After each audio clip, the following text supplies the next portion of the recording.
Good evening. Tonight, the day a private argument spilled over into violence on the main street of a Welsh town with an assault on two young women. We have the story of how a private argument spilled over onto a street in the middle of Carmarthen last November. Two young women uninvolved in the dispute tried to intervene and were assaulted. Andrew Thomas of Blind Pant Farm, Maes y Bont, denied assaulting the two women. He was convicted on 2 counts of common assault after a day-long trial on Thursday.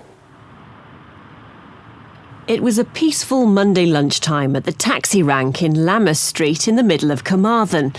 But the peace was about to be shattered when a private dispute between two neighbours from a village 10 miles away erupted to involve 2 innocent members of the public, 2 young women. I have not followed you, Mr. Yes, Robert. you did. You went round the roundabout so you could get behind me. Then follow you sick.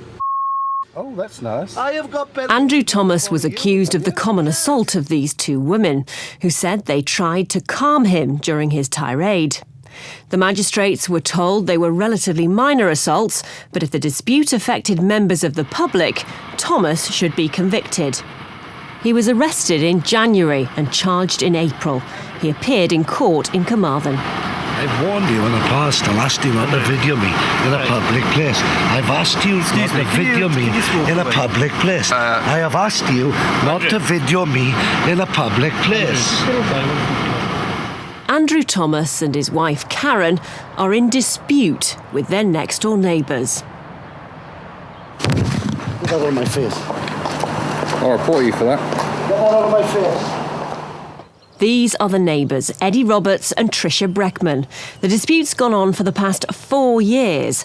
The couple use their video cameras and security cameras at their home to gather evidence. If I was as backward as you, I would be worried. Do you know, If I was as backward as you and was as low as you two, no wonder you crawl out of England. Eddie Roberts and Tricia Breckman say they have been told by both Carmarthen Council and Dyfed-Powys Police to use cameras to gather evidence in their dispute. On Thursday, the magistrates were told they weren't there to decide the rights and wrongs of the dispute. The witnesses were told they could be in contempt of court if they brought it up. Inevitably, it did come up.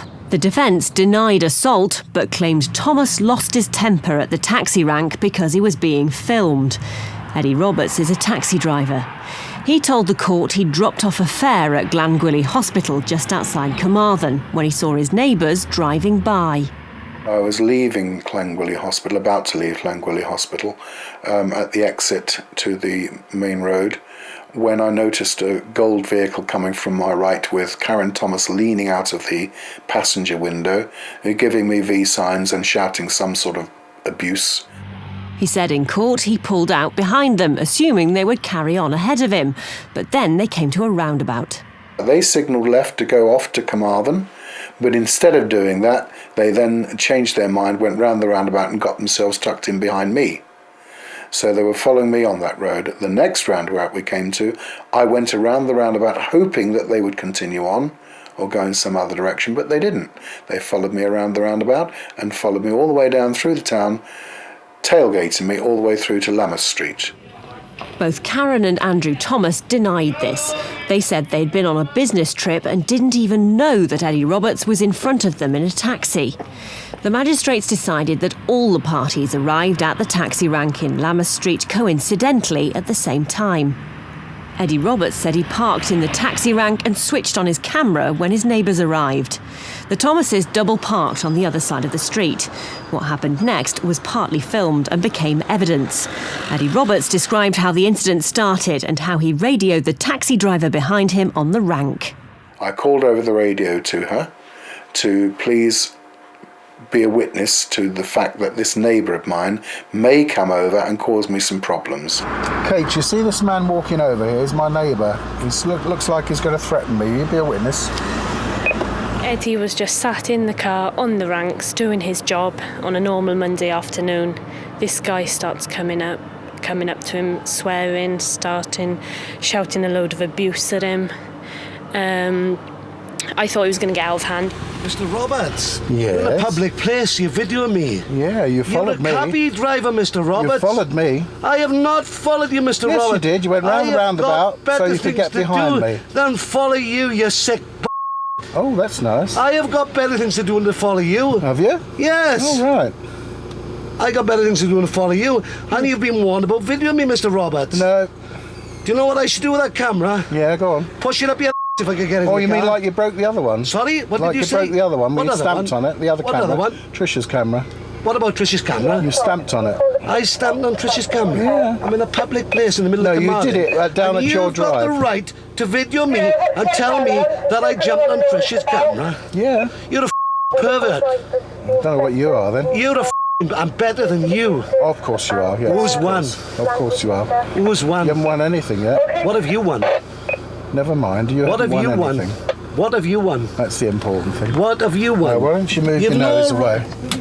And then the girls got involved. Kate started to say something to him. I'm not sure exactly what she said to him. Got out the car, and I told him that we'd phoned the police, and then he started giving me a load of abuse, and that's when he assaulted me. I fell back, I landed on the pavement behind me. Mind your own business. There.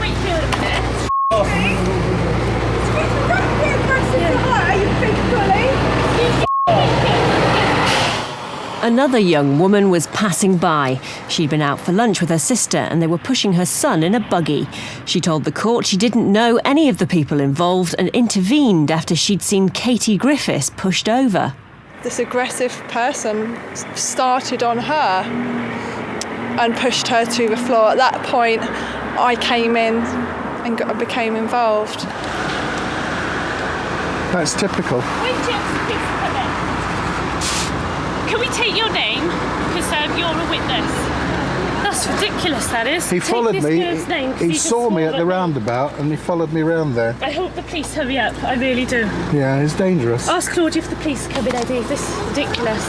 Are the police on the way, Claudia? He's going to do something now. Yeah, I'll close these windows up because they'll go for me. Exactly.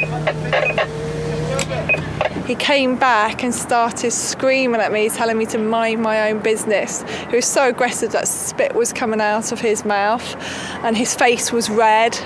And it was just absolutely hideous behaviour. It was really, really wicked. And then he pushed me, he poked me a bit and pushed me. Mind your own business and go play. Excuse me, don't calm Mind your own yourself business down. and go play. Mind your own business, get out of my face. He's got a problem with his video camera. I've got the police on the phone now. He's got a problem. Mind your own business. I'm not going to let Well, you don't assault go about me. your own business then. What are you doing interfering with me? I'm stopping Go about your own you. business. I'm not assaulting nobody. I'm telling that gentleman that's videoing me. He's out of order. He just pushed me. He just pushed me, Alan.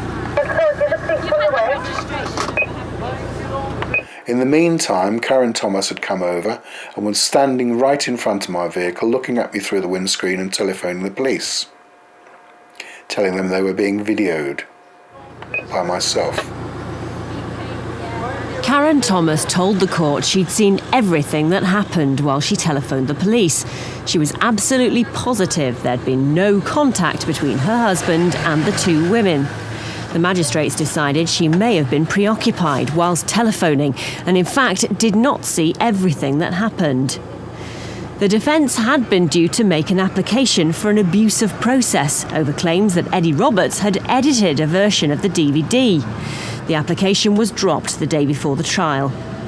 During the trial, the DVD was played 3 times and the magistrates said they'd watched it several times during their deliberations on their verdict. You're out of order, Rolf. You're out of order. After Eddie Roberts had given evidence, the defence asked for him not to be released as a witness.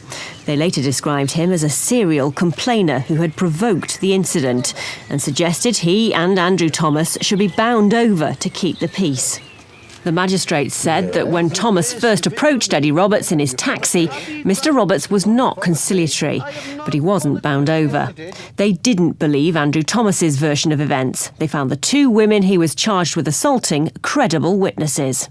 Why would Carrie make it up when she was just a passerby? She's from London originally. She's moved down to Llanelli. We didn't know her not until that day. Thomas's defence barrister, summing up, told the magistrates, "You may think the way he gave evidence today was comparable to the DVD. He raised his voice, he became short and argumentative. But that is not to say that any of us were in danger of being pushed by him." Thomas was found guilty on both charges. He was given a conditional discharge for 18 months. He was ordered to pay £150 costs and £50 to each of the women he'd assaulted in compensation. This was on full view of everybody, it was sort of about 1:30 in Carmarthen. You expect, nice behaviour from people at that time of day. You don't expect to see people behaving like hooligans and bullying and trying to intimidate you. And basically he was telling me to mind my own business because he didn't want me to stay and be a witness to the incident. But I made a sterner stuff than that, and I wasn't going to go away.